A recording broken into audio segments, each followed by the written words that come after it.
mean, I just felt like it was the title that was the most honest way of labeling the story. But I'm sorry that it hurt you so deeply. Thanks for saying that. That means a lot to me. I read it, and I have to say I liked it in spite of myself, so I forgive you. That means a lot to me. Well, you're my friend, dude, so. All right, okay. Thanks, I had to get that off my chest. So we're going to talk about power dynamics in fiction, gender dynamics in fiction. And there's a question that you and I get asked all the time, and I think this might have come out like the first time we even talked to each other in real life. So I'm just going to ask you straight out, and you can tell everybody, Veronica, why do you write such strong female characters? Okay, guys, this question drives us both crazy.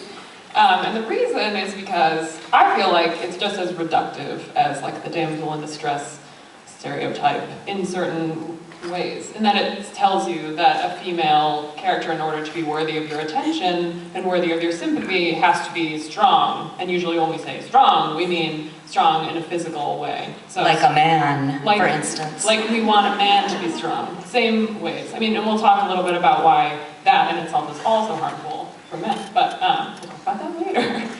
But why do I write strong female characters? Triss. Yeah. She's pretty strong. Yeah. Certainly becomes strong in a physical way. Yeah. Although I feel like over the course of the series it was my goal to make sure that my own definition of strength was expanded. So she abandons physical, violent ways of solving problems and embraces more complicated ones, which was something I was interested in doing. But mostly write about strong female characters because they're interesting characters to me. But I'm going to turn this back on you. Why do you write strong female characters, Ray? Well, I think some readers would argue that I don't. I have a character who starts off weak. And I don't know that weak is the right term. We have two different definitions of strength and weakness that we're working with here. One has to do with humanity, personality, the personhood of something. And another definition has to do with the character on the page and is a craft issue. So a strong person in real life is different from a strongly written character on the page. So my character starts off physically weak, but I think she discovers over time that she's actually strong. And her strength, I hope, doesn't come from physicality so much as like brain power. Okay, so if I lived in the world of Divergent, I would totally be erudite. Any other erudite in here? Yeah. So that's my character. She's strong because she's smart and intellectually curious. I hope I've done my job right. I think so. But thanks, dude. Yeah. I think we should probably define our terms because we're throwing around this word strong when we mean a strong physically in the way that you have been taught to expect. Also strong, well-written, complex, fully realized character on the page. Strong, has narrative agency. Those are all different ways that I've seen the word strong used, and it's very strange because I feel like we're talking about completely different things but using the same words, which is never that helpful. Right. So I feel like agency is really what I've come to embrace as a kind of strength on the page. It's a character who drives their own story as opposed to being kind of a prop in someone else's story.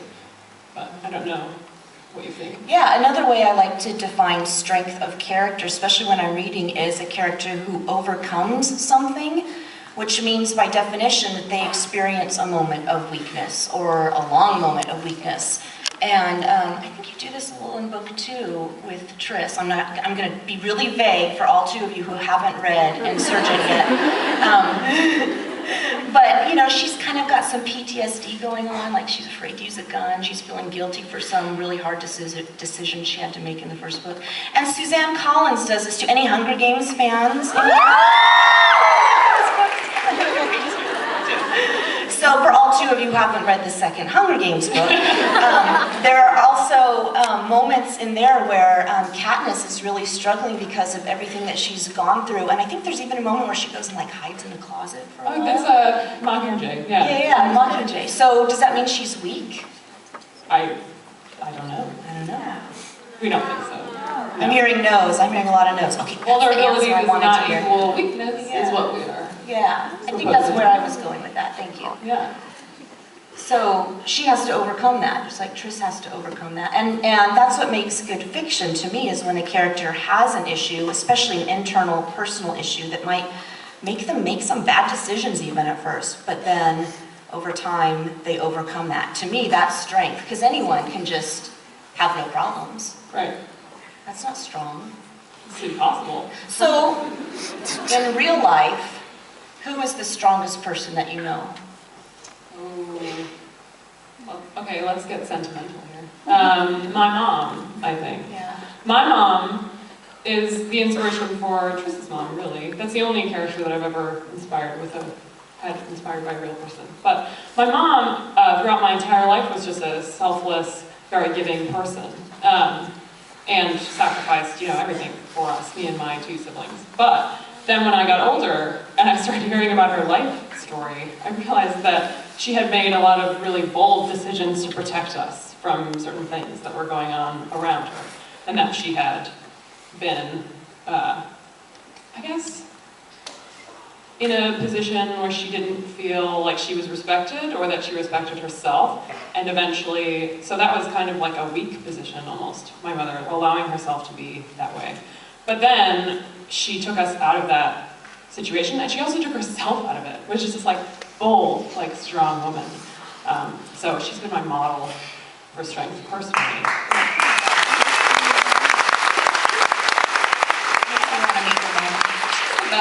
She has great shoes also. Totally separate issue. How about you? Who's the strongest person you know? I'd have to say my sister, my little sister. She's 6 years younger than I am. And she got pregnant really young and compounded a bad decision by making another bad decision, which was to marry the father of her child. And he ended up being a drug addict, and I remember getting a call at like 2 in the morning and saying, "Ray, can you come pick me up? I'm leaving my husband. I need to throw my daughter and everything I can fit into your car and come live in your tiny studio apartment for a little while." So we did that. That was fun, but I was so glad to get her out of that situation. Well, since she got married so young, and since she was a mom from a very young age, she didn't have much of an education.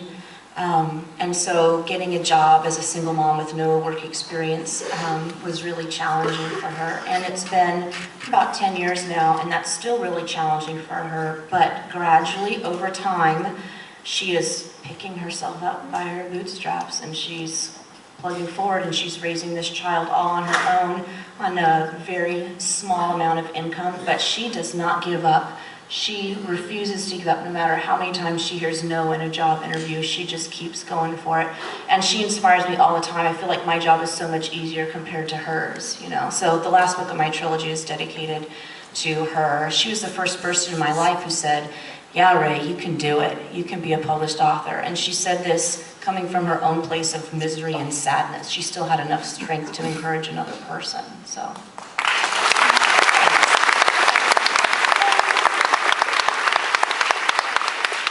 I miss my family. I mean, like, it's recuperation. What should we talk about next? So, speaking of family, one of the reasons we hooked up and started becoming friends is we have some commonalities in our life. Right. And one of those is that we're both authors whose books have done okay. Yours have done kind of okay. And then, but we're married to men who don't have power careers. And they don't have probably the social power that we do, because they don't do gigs like this, for a living. So does that mean, because the societal norm is that men have to be strong and women are the supporters, does that mean that we can't have a sexy relationship with our husbands? Are we going to go there? Oh, yes, we are. Kind of like abnegation to the core, so when you're saying the word sexy, I'm like... Right.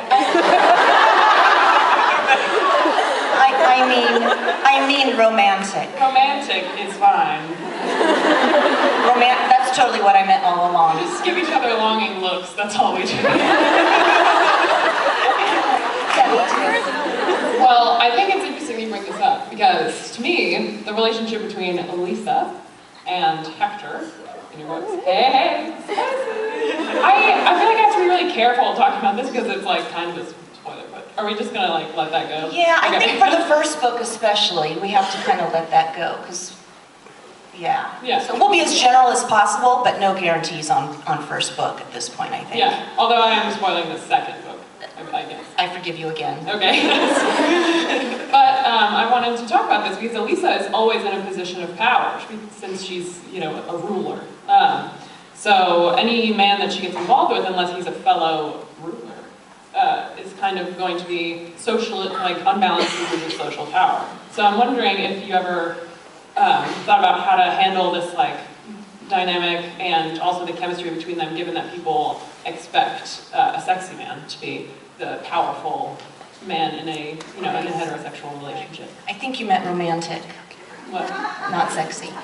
No, just kidding. Romantic.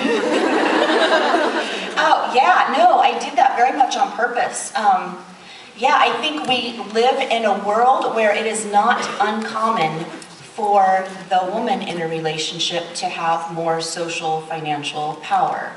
And I don't think that precludes us from having romantic relationships with really hot guys. So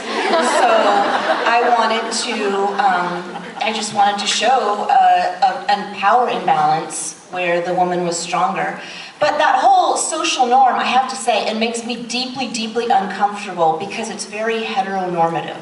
Just by nature, it is excluding homosexuals from the conversation, and that makes me deeply uncomfortable. So when we're talking about a power dynamic in a romantic relationship, no matter what it is, that power dynamic has to be negotiated, and both partners have to come to an understanding of their relationship, and that's between them. Do you think there's always an inherent power imbalance in any relationship? I don't know. That's a really good question. I think there are objective power imbalances as far as so-and-so makes more money or so-and-so has more social standing. But my husband feels like a 100% partner in all of my endeavors, so it doesn't feel that way. I am reading a book in which I feel like this is done really well, so I'm going to talk about it and maybe embarrass someone.